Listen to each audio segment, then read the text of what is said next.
These two beers are night and day. You can't drink this beer and go back to the original Food Fight. You can't drink the double dry hop and go back to the original. It isn't gonna happen.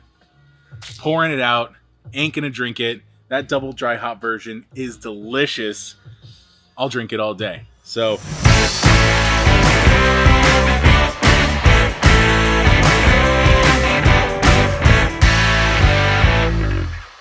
all right, we have a head-to-head tasting here.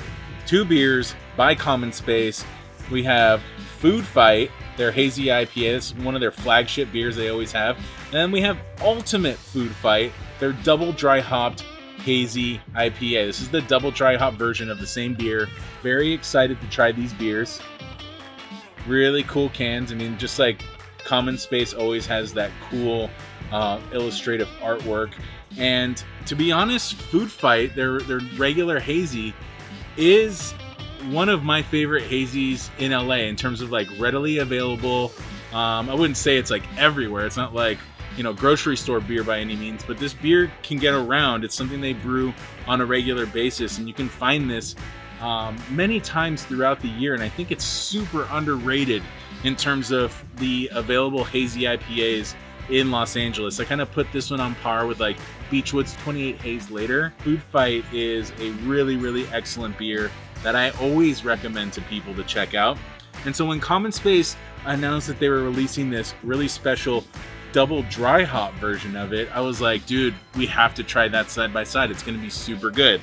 So all of their descriptions and things like that basically just emphasize the tropical fruit component just being amped up in this DDH version.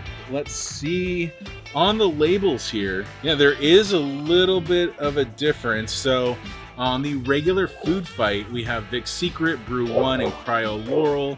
And on the double dry hop version, we have Lupomax, T90, Bru-1, and Vic Secret. So slight differences here in the hop bill.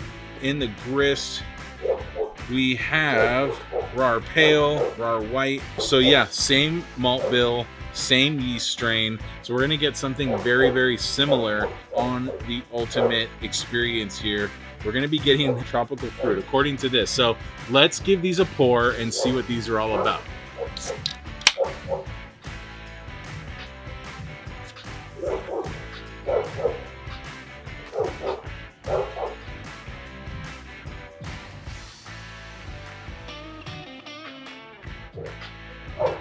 All right, side by side here we have the regular version of Food Fight. Right here in my left hand, we have the double dry hop version of Food Fight right here in my right hand. And side by side, we do see a little bit of variance in the appearance. That single regular version is like a shade lighter. It's a little bit more of like a yellow gold, semi-translucent, with a head that kind of dissipates relatively quickly. On the contrary here, that double dry hop version does have a little bit more of like a brighter gold with like a tinge of orange, with a head that hangs on a little bit nicer on top. There's also a little bit more haze to this beer. I wouldn't call this that kind of like creamy haze. It didn't look like the last beer. It doesn't look like some of that like monkish haze, that Brewery West haze, some of those really murky beers, you know, the Pure Projects, the Humble Seas of the world. That's not what you're seeing here in Common Space's Hazy IPAs. Yeah, just like a filmy, semi-translucent, semi-opaque type of thing going on both of them, but with a little bit more so on that double dry hop version. And that makes sense. When you double dry hop, you're introducing more hop products for proteins to bind to, for just murkiness to appear. So depending on how they're clarifying, how they're filtering, that's gonna kind of give you the end result here. Not a bad looking beer by any means, but not what comes to mind when I first think of Hazy IPA. So let's get into the nose on both these beers and see like what the difference is between Food Fight and double dry hopped Food Fight.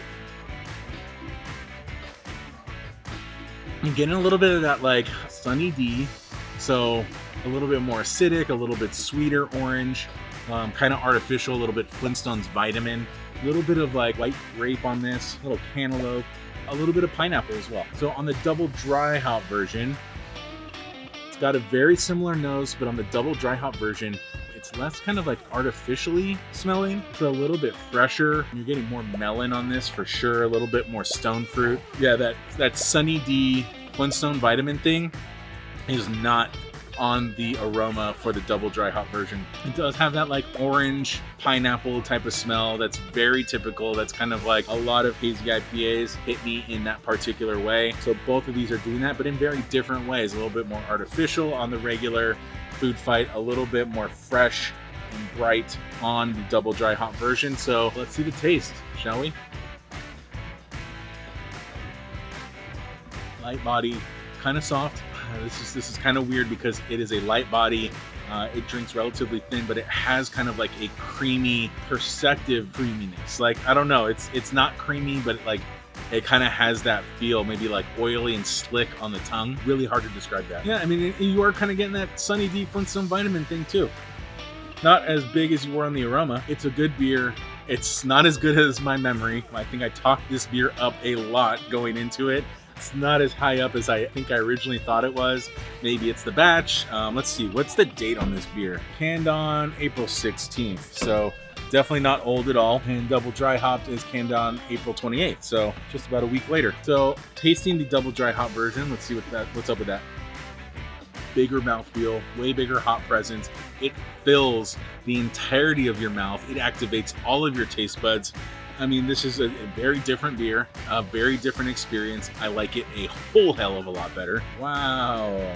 Not the best hazy IPA I've ever had, and honestly, I don't even know if I'd put this in hazy IPA category. It drinks more like what breweries call a juicy IPA, but it is juicy, it is fruity, it is delicious, aggressively hopped, and that's coming through in a very wonderful way on the taste, on the palate. Just fresh fruit, chunks and chunks of fresh fruit. This is summertime in a glass. I really like this beer a lot. There's a tinge of sharpness on this beer. I was gonna say bitterness. I don't know if it's bitterness. I think it might be perceived bitterness, just due to the big double dry hop on this.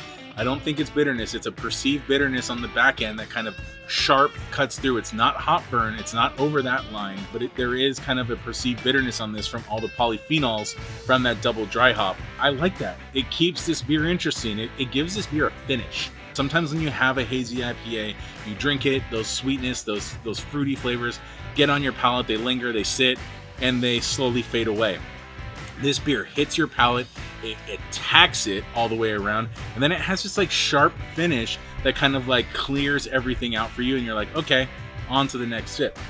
These two beers are night and day. You can't drink this beer and go back to the original Food Fight. You can't drink the double dry hop and go back to the original. It isn't gonna happen. Pouring it out, ain't gonna drink it. That double dry hop version is delicious. I'll drink it all day. So definitely look out for that double dry hop Food Fight hazy IPA from Common Space. And while you're at it, make sure to pick up the regular Food Fight for that side-by-side. Give yourself a little bit of context. Would I have known what I liked without trying both of them? No, I think you need to have both side-by-side. So pick up both cans and let me know, what do you like better? The regular Food Fight or the double dry hop?